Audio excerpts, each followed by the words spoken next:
Welcome back to the Chronicles of Dragonlance podcast, where we go book by book and delve into the stories and the history of this beloved saga. I'm your host, Jonathan Howard, and with me, as always, is... Shivam Bhatt. Hello, friends. And today, we are taking up where we left off in Book 2 of Dragons of Autumn Twilight, Chapter 6, Tanis and Laurana. Doozy, this chapter. This one and the next one are real big plot points that set up a whole mess of things. But am I correct? Laurana is the last companion, right? The party's complete? Because I know Kitiara, maybe sorta, but she never really joins the party. She's always kind of on the outs. Yeah, Kit's not in the party. She's not like one of the companions. But let's see here. We've got Raceland, Caramon, Tanis, Sturm, Tasselhoff, Flint, Laurana, Tika, and like Goldmoon and Riverwind. Sometimes Gilthanas. Oh yeah, Goldmoon and Riverwind. So that's the 10 of them. Because even Tracy later on, when I was talking to him, he's like, I don't know what possessed me to have 10 people in the home party, but here we are. And then Gilthanas is there on occasion. He's a peripheral member and other folks. Yeah, there's some additional characters who... Fizzman. Yeah, there's some additional characters who join the party temporarily, but like this 10 is kind of like the core. Yeah. And then like Wayloran Wyvernsburn, who never makes it into the actual books. I should tell Margaret to put that into the other series. Just be like, look, here's a guy that you mentioned a dozen times in all the modules and never showed up. Oh yeah, I don't even know who that is. Yeah, because he's a player character you can get in DL 1, 2, 3, 4, like all these things of, he's a druid who has forgotten his memory and thinks he's the reincarnation of Huma. And it's a real... I can kind of see why it didn't make it in here. Yeah, he's a character. All right, so to catch people back up, the last episode, they had made it to Qualinesti. They had met with the Speaker of the Sun. They had a short introduction. He learned that the gods were back. And then he said, you know what? I don't have time to talk. We're going to have a big council. So here's Laurana, my daughter. She's going to take you to get refreshed. We're going to have a feast tonight. Then we'll talk more. And that is right where Chapter 6 picks up. Yeah. So Tanis and Laurana, we are given one of the core romantic couplings of the entire saga here. This is maybe the trunk that the entire story grows around, right? Like this relationship and Laurana's growth as a character from just this innocent little waif to the golden general is so important. And like as important as the Magirs are, as important as Raceland Caramon and their whole family, Tanis and Laurana are like the other pole that Dragonlance like weaves itself on. So this is a real big deal because this is the introduction to the saga. So Laurana leads the companions to a grove at the center of the city, and she offers them fruit from the nearby trees, and then some other elves come in and bring fresh bread. Do elves not eat meat? That is a thing that they have waffled on a lot back and forth. They've never conclusively came down to it, but the general idea is they're like Korean Buddhist monks. They're mainly vegetarian, but will eat meat on occasion. Yeah. Or like fish more than meat, I guess.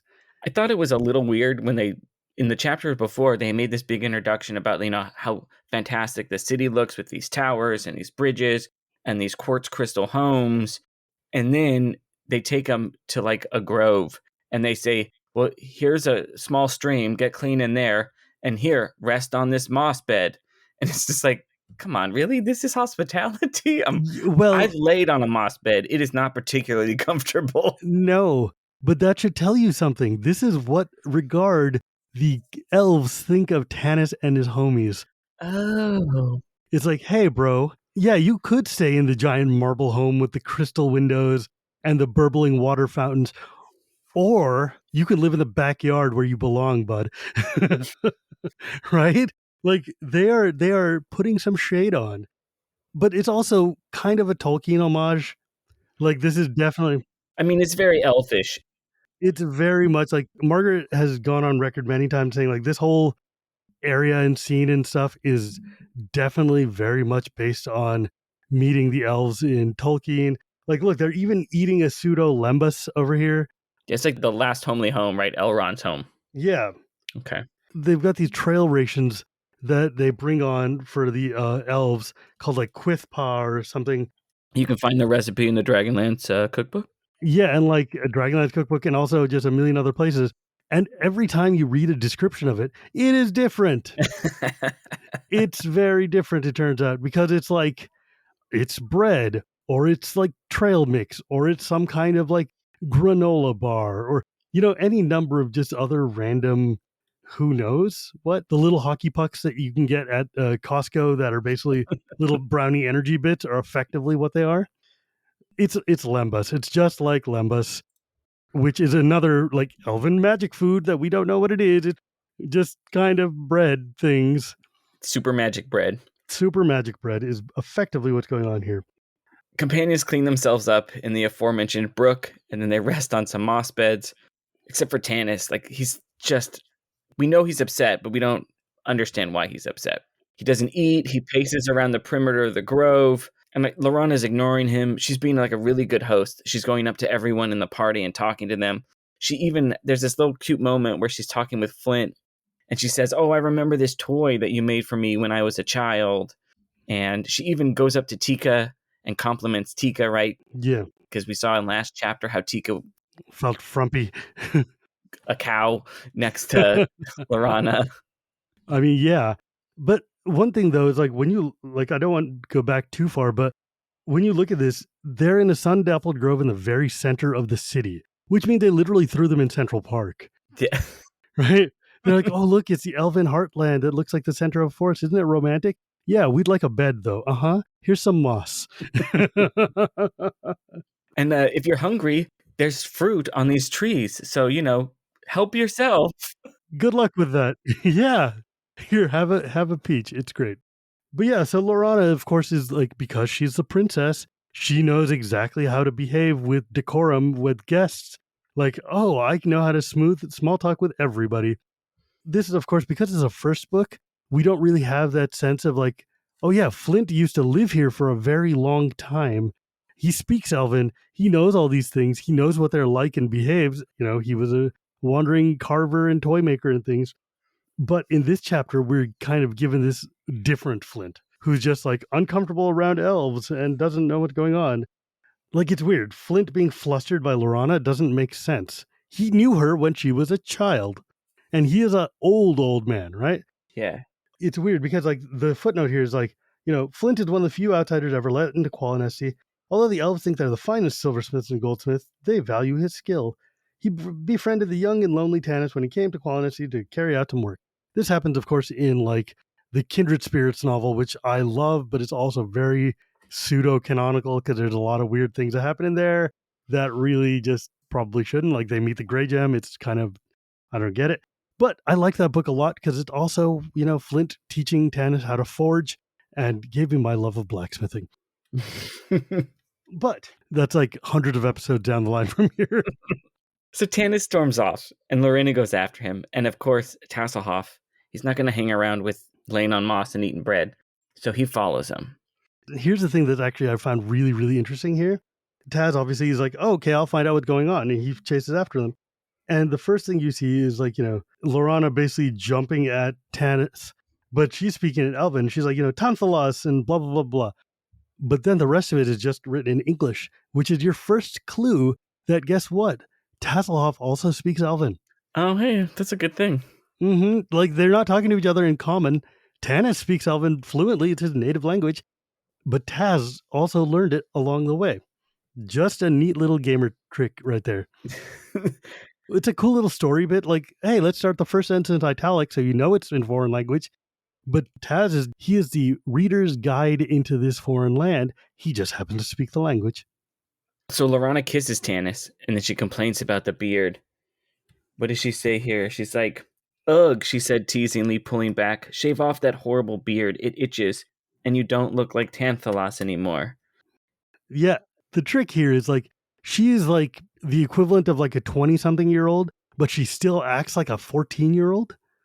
So she's like, super twee and romantic and like acting very like childish. And Tanis, of course. And we don't know why. We're going to find out real soon why she's being so forward. But Tanis is like, whoa, whoa, whoa. Yeah. He backs off. He moves her hands. And then she's like, hey, you need to kiss me back. Why are you so grumpy? Aren't you happy to see your betrothed? And it's like, boom. And Tanis is like, you need to stop. This is not okay. You need to stop. Yeah. And he's like, this is a long time ago. We were kids. It doesn't count. Gilthanas got mad and then they threw me out. Maybe we shouldn't do this anymore. Right? Like, And she says like, "Oh, I didn't expect that." I was like, "Man, talk about someone who's acting like they're 14. yeah, You grew up in like the ruler's house. I would have thought she'd have a little more political savvy about why." utterly naive. I know, but even naive people who grew up in serious situations, she should have some. Her heart might not understand, but part of her, you would think part of her intellectual would understand. Like she was banished because of what they're talking about here, and she just thinks everything can go back to normal. It seems like quite the turn. I understand why they have to do it structurally in the book, right? Because she needs to have the arc. But it feels like it's willful ignorance on her part. Yeah, that's a good point. That's a good way of saying it. Because she's like, I don't want to believe that this is what happened. They sent my boyfriend away. He's back. We can go back to being normal because she's still got teenage mind. Well, and I guess when you're a princess, you can still feel like you get to have your princess fairy tale, right? Exactly that. Like she's a princess. Everything she wants happens. She's the beloved child of Solasar, and whatever she wants, they get. The entire elven nation treats her like a child, bless her with all the things. So when her boyfriend shows up out of nowhere and she's like, great, you're back. I can have you again. And he's like, no, that's not how this works. Yeah, she's like, everything can go back to where it was. And it's like, well, no, the way it was is what got me kicked out of here. Yeah, like she's like, you're Tanthalos, my beloved, and you belong here. Look, you wear my ring still. I don't know, I know why you left. It was because you were afraid to love me, but you don't need to be, not anymore. Everything has changed. Father has so much to worry about. He won't mind. Besides, you're a hero now. Please, let us be married. Tanis is like, my returning was not for you. It was an accident. I love this other chick. And Laurana's like, I beg your pardon? Yeah.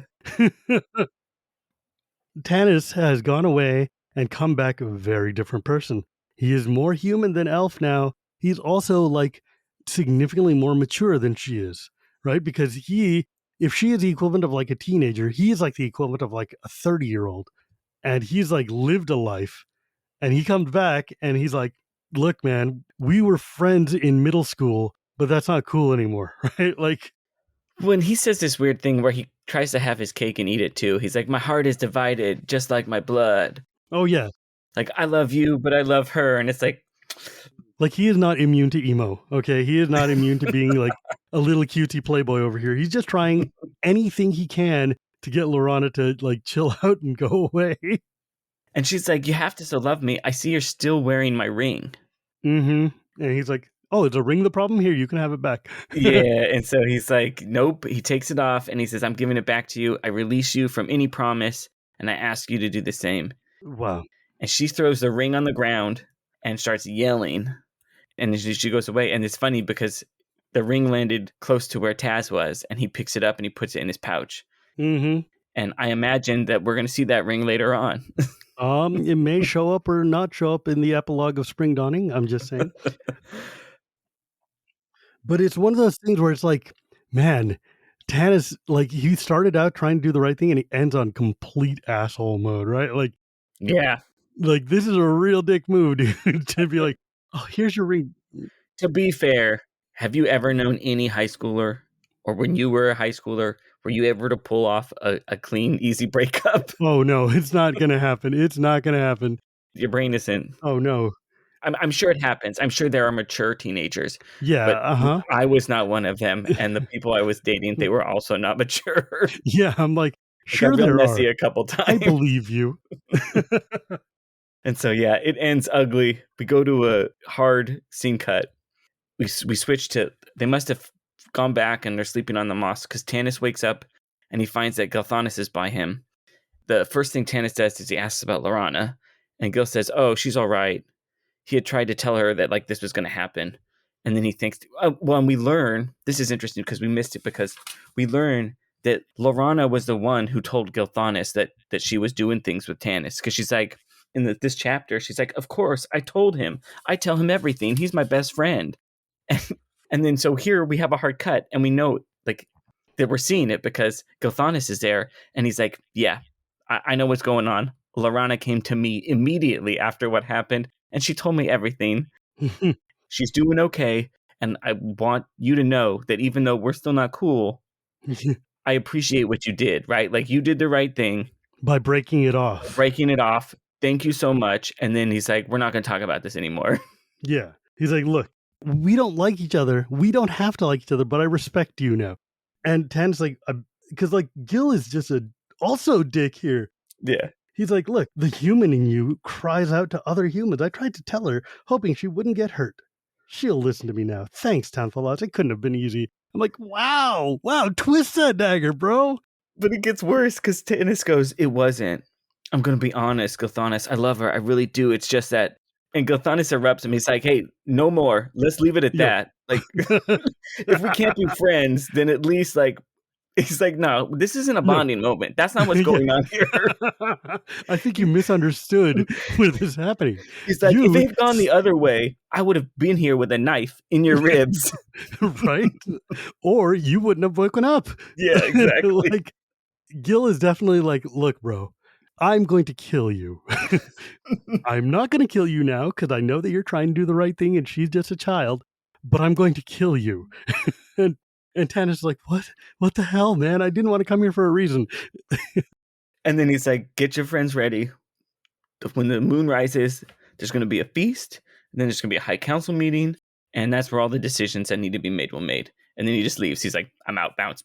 And that's the end of the chapter. This is incidentally the shortest chapter in the entire trilogy. Oh, okay. I thought it was real short. It's only, what is it? But boy, howdy, is it a meaningful one. It's like 3 pages. Yeah, it's 3 pages, but a lot. It's a lot. Yeah, it's a huge, like you said, we meet this central pairing, coupling that goes throughout. We meet a character who's going to play a huge role. Yeah. And we see how naive she is. And we see too, Gilthanas and Laurana are both key characters in the story. This is like a pivotal moment here.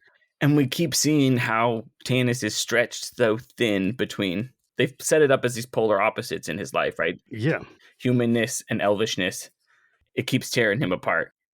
Tracy Hickman sets this up as being like, because like he set up the whole Dragonlance saga to be kind of like this triangular thing of like, there's a good pole and there's a temptation pole and then there's this chaos pole that swings between. And so like we've met Kitiara, we know that Tanis and him and her have this like relationship that's torrid, that's lustful, that's totally just like human and chaotic and leading him to bad places. And then we've got this pure innocent little girl who's the utter opposite of Kit, who is now we've got this conflict with Tanis. Oh. Now we've got his like romantic tear between this dude, between his. We have this odd juxtaposition, that common Western trope of the whore and the virgin. Oh yeah, look. They've set it up here. Sadly, I'm glad that they moved beyond that dynamic later on in the book, but yeah, but like, and we don't know it yet, but when we meet Kitiara, she's definitely going to be set up as she's the whore. 100%. It's very intentional. But like, remember, book one was super tropey. Yeah.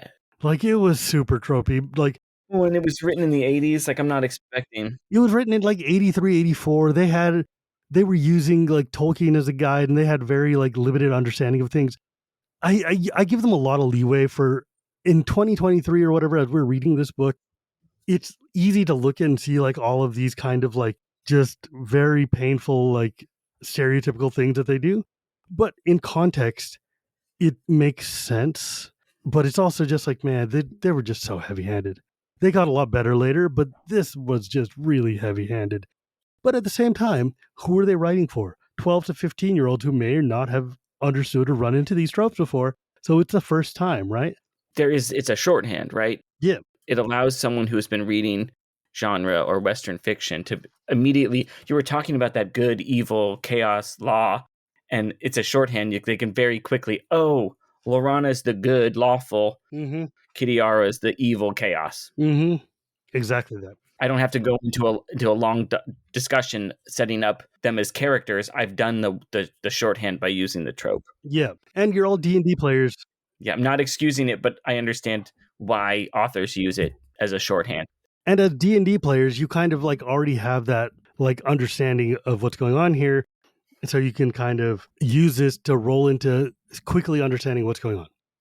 But the next chapter, chapter 7 here, is called Farewell, the Companion's Decision. So these guys go to the feast at Qualinesti, and the first thing is that Goldmoon's like, wow, this reminds me of my mother's funeral banquet, which is a lovely and happy memory and sets up this lovely and happy chapter. It really does set the vibe, and the vibe is blah, downer. Yeah, the vibe is things have gone wrong, deeply, deeply wrong. Yeah, she's like, people were supposed to be happy, but it meant that it was difficult to find joy. Everyone loved my mom, so it's very hard to be happy when you miss someone you love. And I like this little thing. She's like, then like now, there was much food but little appetite. That's a cute little way of summing it up. Is that, and Midwestern people do this. So we're talking about Margaret Weiss. I don't know if Tracy's from the Midwest. Mormons do this. Tracy's from Utah and she's from Missouri. Mormons do this. Yeah, so funeral potatoes. So it's like, hey, something sad has happened. So how do we deal with our feelings? We eat them. So we're going to have a huge feast here. Basically, there's like, isn't Mormon funeral potatoes like a whole thing? Man, I love funeral potatoes. I will make myself funeral potatoes. There's a time when it's like, I have been out of the church for near almost 20 years now, and I just don't get funeral potatoes anywhere. I had to ask my mom to make funeral potatoes, and she's like, what are you talking about? And she didn't know they were called funeral potatoes. And I'm like, you know what I'm talking about. It's when something sad happens and everyone in the ward makes a dish, and it's that potato and cheese dish. And she's like, oh yeah, that I can make that. I'm like, I need that recipe because I need to eat some funeral potatoes. Like, who do I need to kill to get a funeral potato? Like, what do we need to do? Does someone need to die? How do we get these potatoes? Like, they're what do I just need to do? friggin' hash browns with like cornflakes on top. Hash browns and cheese and sour cream and a couple other things. Oh man, they taste so good. Look, yeah, because it's potatoes plus and fat cheese and cheese. Come on. Anyways, so the elves are serving funeral potatoes at this very important meeting. So vivid was the memory that Goldmoon couldn't eat because the food tasted like ash in her mouth. See, that's how you know they weren't funeral potatoes, because if she had had funeral potatoes, they would not have tasted like ash. Yeah, but 100% that Margaret and Tracy were definitely thinking of this exact. Yeah. Like, oh, Midwesterners like, someone died. Okay, eat. Yeah. Goldmoon was sitting next to the speaker, but he's too distracted to be a good host. Next to him, right, so it goes like Goldmoon, speaker. On his other side is Laurana, and she's not eating anything either. She's keeping her head down. And we go through, and it describes every member of the party, right? Tanis is keeping his head down because he's... Yeah, because Laurana's just making moon eyes at him. He's aware that everyone's glaring at him, right? Like, Laurana's giving him puppy dog face, and every time she does, Gilthanas is like, hey, remember what I told you about that knife in the rib? Yeah, it's like right here, bro. It's like I'm glaring at you. And then Flint is like, I hate elven food. I've always hated elven food. Why am I here? Raistlin does not care. He's just eating whatever, staring at Paladine. Tika feels out of place. Caramon also doesn't like elvish food. He's still hungry. I don't remember what it says about Sturm, but he's not doing anything. It says only Tasselhoff and Fizben seem to enjoy the feast, right? Yeah, no, Sturm is basically making plans for the defense of Qualinesti. And Fizben argued with a tree, and then Taz stole a bunch of stuff. Yeah, Taz is just like, oh, hey, look, I got some spoons and a knife and a butter dish and all these other things. He's just eating and living his life because, hey, I'm in the elven home. Yeah. The light goes on, and then a star start to appear up. Gilthanas sings this song, and I'm not going to sing the song, and Shivam's not going to sing the song. Hell no. I will say this much, listener. The songs and poetry in Dragonlance are not my favorite thing. Michael Williams is a dear friend of mine. I've known him now for like 15 plus years. Every time I see him, we give each other hugs. I love him. I love talking to him. His work is not my favorite work in the books. It's just also a thing that exists. But like, that's Tolkien's fault. It's not his fault. Tolkien and his friggin' songs, just not a fan. Not a fan. But anyways, it's this long, sad, mournful thing about like... It's like a funeral dirge. Oh, everything is going to die, and we're all going to die, and everything's on fire. Life sucks. Yeah. Seasons change, and then it gets... It's like listening to hippies cry. It's emo, just like the elves. Yeah. So then eventually the speaker stands up. Gilthanas. Oh no, but there's this pretty scene when he starts singing. He lifts up a lamp, and then everyone else is like lifting up this lamps, and they're saying like, "Oh, the stars in the sky were kind of reflected on the ground because everyone's having a lamp." Right? They're doing this. It's a neat image, It's very poetic. It's very pretty. and it's like the hall of the sky, right? Because it's not a hall at all. They're just outside, right? Yeah.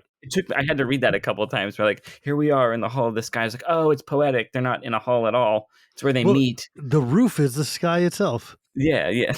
See, I like it a lot because the hall of the sky, the groundwork, the tile is a full map of Ansalon, which is just really, really cool. It's a cool image.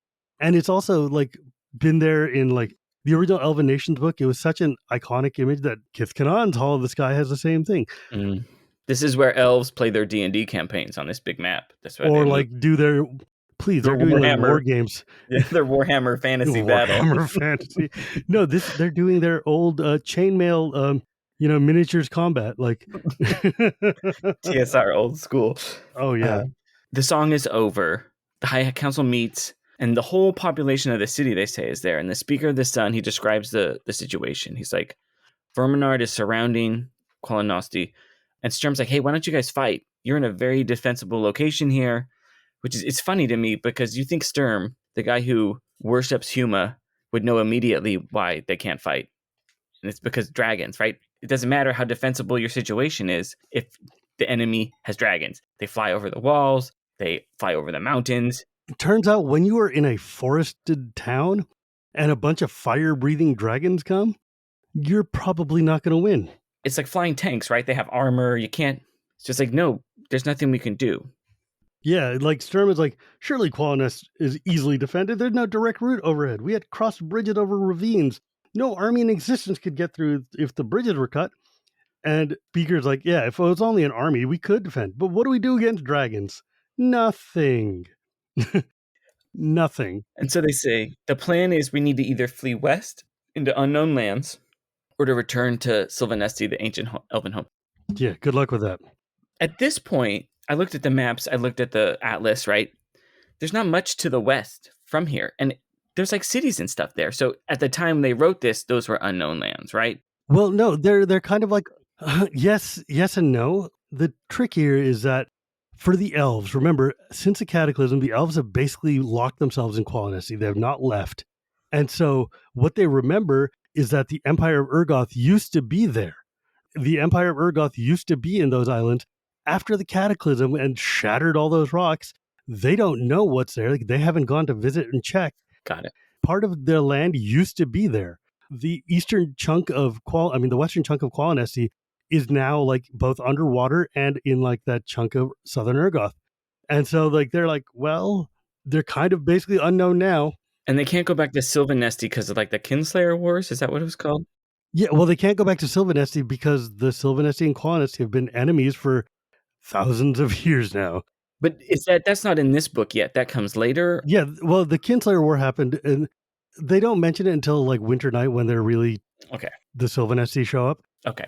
The Qualinesti and Sylvanesti used to be one people, just like the Vulcans and the Romulans or whatever. Got it. And third leader of the Sylvanesti elves was Sithas. He had twin sons, and well, no, it was a team. It was Sylvanos, and then Sithal, and then Sithas and Kith Kanan. So Sithas and Kith Kanan are twins, and Sithas becomes the Speaker of the Stars, leader of the Sylvanesti. Kith Kanan is his main general. He goes out west to help the western frontier of the elves, where they're on the edge of the world with humans. He falls in love with a human and sees how the humans, elves, and dwarves and stuff are all living in peace and harmony over there. He goes home, and the Sylvanesti are all like casteist and racist, and like, we are way better than them. What are you doing consorting with these people? And so Kith Kanan goes back, and the humans start to invade because they're just want to take over. And the Sylvanesti are like, we got to destroy them all. And Kith Kanan's like, I won't let you destroy these people. And so they have a big battle fight, sever it, and then we end up with the Sylvanesti on this side and the Qualinesti on that side and the plains in between. Got it. That after the Cataclysm became the Plains of Dust. Before they were just kind of like beautiful like grasslands, but that the elves don't really care about. Okay. The more you know. That's the background on that. And so I guess even if you're facing extinction, you're even willing to go back and take your lumps and see if the Sylvanesti will take you back. You would think. That just shows how big the threat is. Yeah, like that should tell you like how much of a problem is this for the Qualinesti that they're even considering going back with their tail between their legs.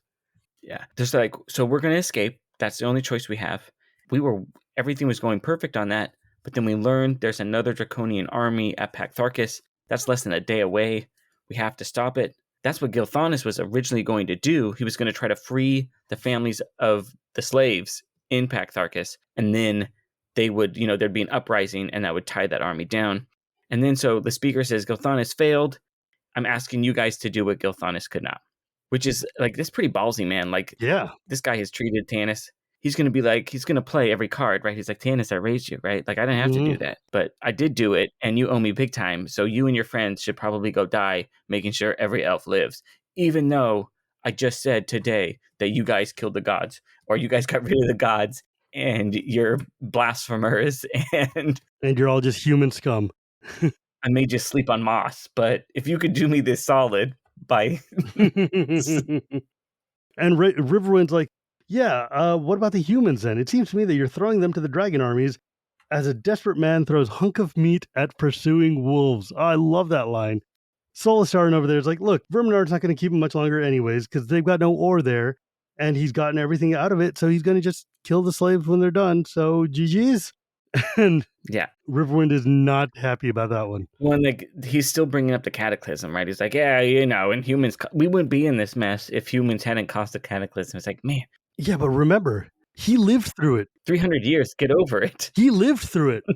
Solastarn was old enough to have remembered the cataclysm. Yeah. It happened when he was younger, right? So the thing is, though, so the party going to the Slamori and going to Pax Tharkas to solve this problem is the plot of DL2. So Tanis says, look, you're dropping a lot on us. We need some time to speak.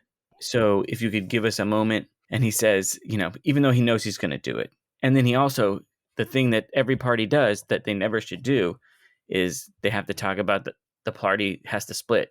Why does the party have to split? Because the discs cannot go to Pax Tharkas. And there's 10 of them.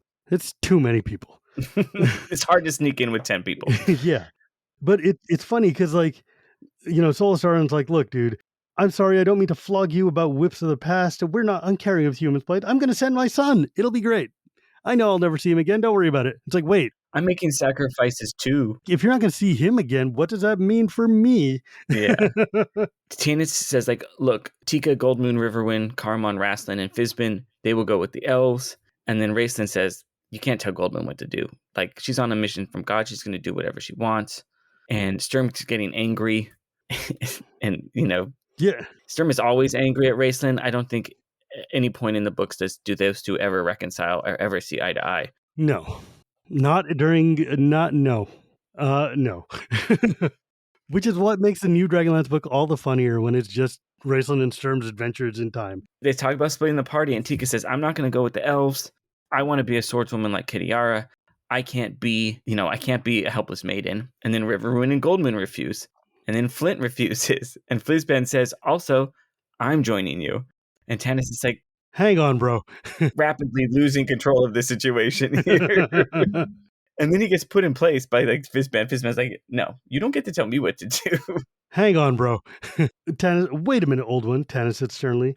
You are not one of us. You're definitely going with the elf. Am I? The old mage asked softly as his eyes lost their vague, unfocused look.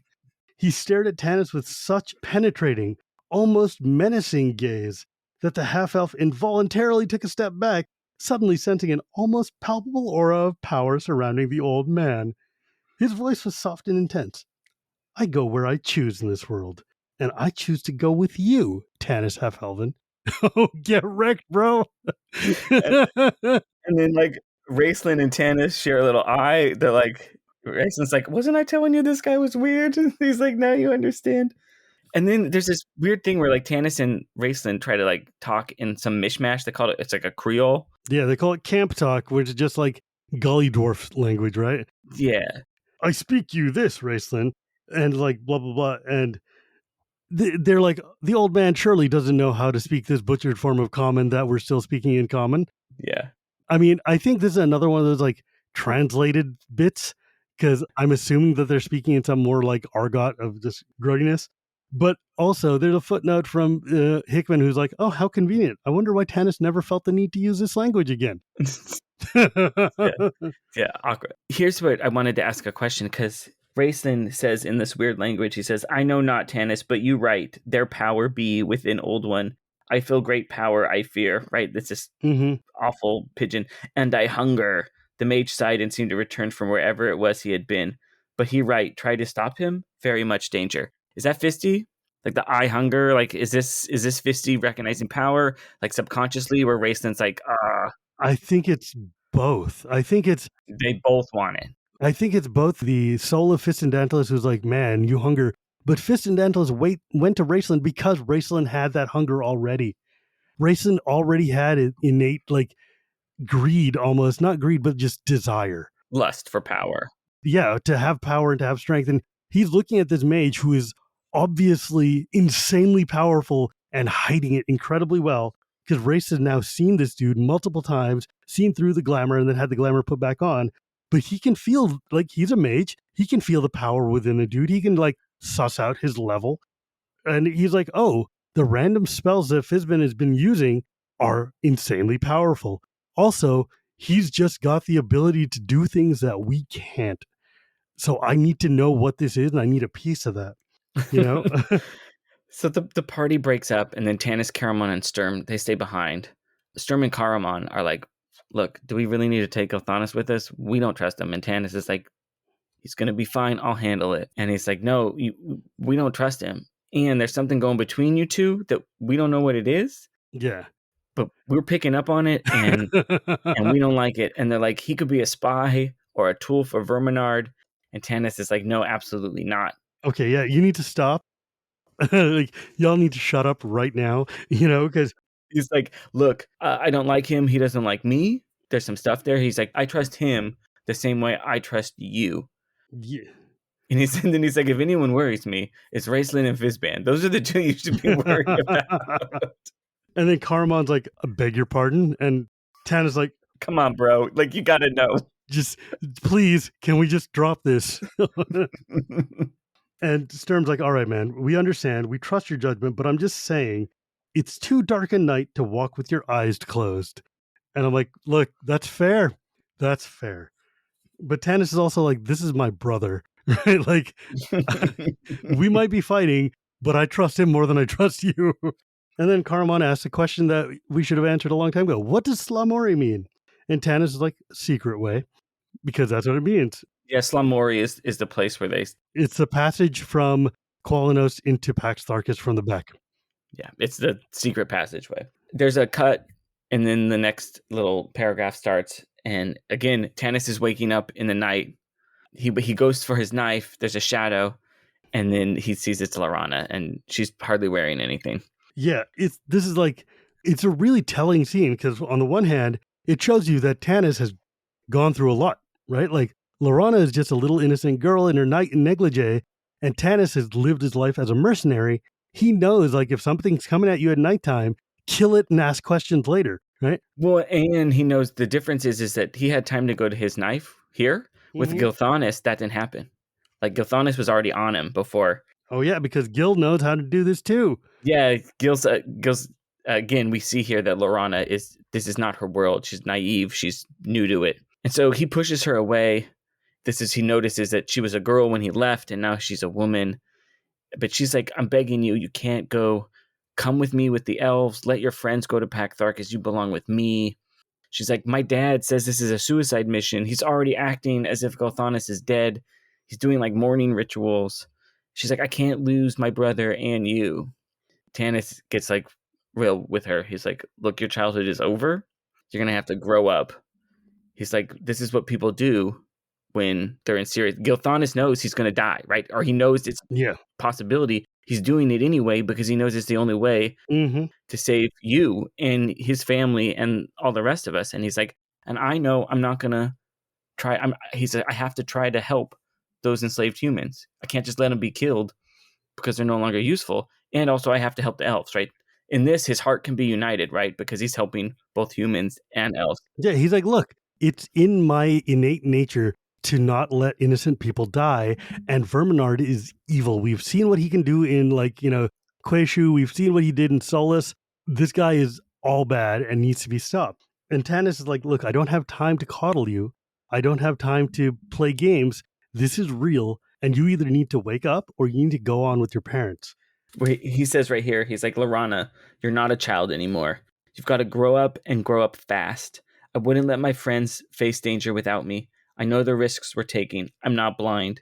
But if we can free the humans from Verminaard and give you and your people time to escape, it's a chance we have to take.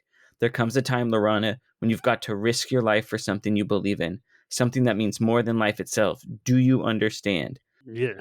And, she's looking at him, she's crying, and he's like, no, like, do you understand?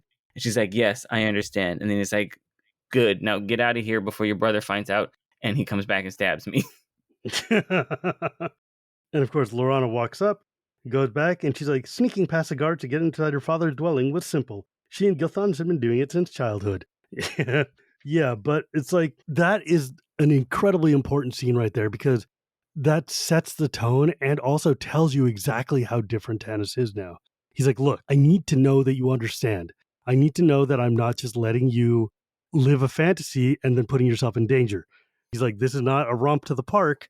Yeah. We're going to die. This is not a story that they tell people. But we see a little hint here, too, at the very end. It says, Laurana closed her eyes for a moment in silent agony. Then her lips tightened in firm resolve, and she ran down the dark, chill hallway to her bedroom. So, she's got some... Oh, she got some spirit. We're seeing hints of the spirit. Yeah. That is chapter 7. The next chapter in our next episode, chapter 8, is Doubts, Ambush, a New Friend. ... A new friend, ... It is very important because that friend is new, let's say. So what do you think? I don't know. I think both of these chapters are really fundamental in setting up the plot of where we're going and leading us into the next line, and also just giving us such huge insight into what Tanis is, into who he is, and what his central conflict is. Like, that's a thing that the story's been kind of lacking up till this point. We knew that, like, oh, he's a half elf, he's got some issues fitting in, blah, blah, blah, blah. But now we get why. He was raised by the royalty. His mother was raped, and like, yet the king still raised him. And then the king's daughter falls in love with him and he gets banished. That is a huge, that's enough to set anybody, right? Like, that's enough to, like, set your life right there. And so now he's come home. There were hints, right? We didn't know, like, oh, something happened, but it's like, yeah, what happened was everyone there thought that he was trying to marry the princess, right? Yeah. That's what people thought. Not even marry the princess, but befoul the princess. Well, it says betrothed, so I just assumed that. Well, no, she said betrothed. Everybody else was like, oh, look at this half-human taking advantage of this young girl. Of course they would go to there. And then we're being set up for the next big dungeon raid, right? The secret passageway. Pax Tharkas, we know, is like a mine dungeon. So this is like the next big dungeon I think we're going into. I think we're going to meet Verminaard finally. I don't remember, but I'm pretty sure he shows up. Yeah.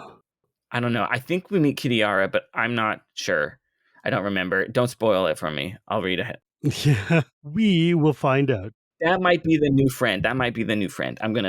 Here I am making a voice. I'm going to be wrong. You can rub my face in it later. The new friend, ... That's Kitiara. I guess we'll have to find out next episode. Yeah. I'm not going to tell you. Yeah, don't. We'll find out next episode. It's more fun for you to read on your own. Exactly. My name's Jonathan Howard, and you can find me at False Logic on Twitter. And if you happen to be on Mastodon, I'm at False Logic at brontosin.space. And Shivam is Shivam Bot, and you can find him on Twitter at Electrotol, and his other handle. Yeah, and I can't say it. Yeah, it's Girapuri Gears if you care about my magic content. And you can find me on my other podcast, Casual Magic with Shivam Putt, and Shivam and Wheeler Love Magic. Because I've got nothing better to do, so I started 2 other podcasts. But yeah, and this has been the Chronicles of Dragonlance podcast. You can find us at Dragonlance Pod on Twitter. And if you don't mind, please leave a positive rating on Apple Podcasts or Spotify or wherever you listen to, because when you do, it buffs it up in the algorithm and shares it all with the other people. Thank you all for listening, and please let us know if you have any other comments, if you have any platforms you would like us to appear on. And we also have just started a Facebook page. Speaking of platforms. Yeah, type our name over in the search bar for Chronicles of Dragonlance Podcast, and you will find us there. We post links to the shows and so forth, and we're working on doing Discord and all the things.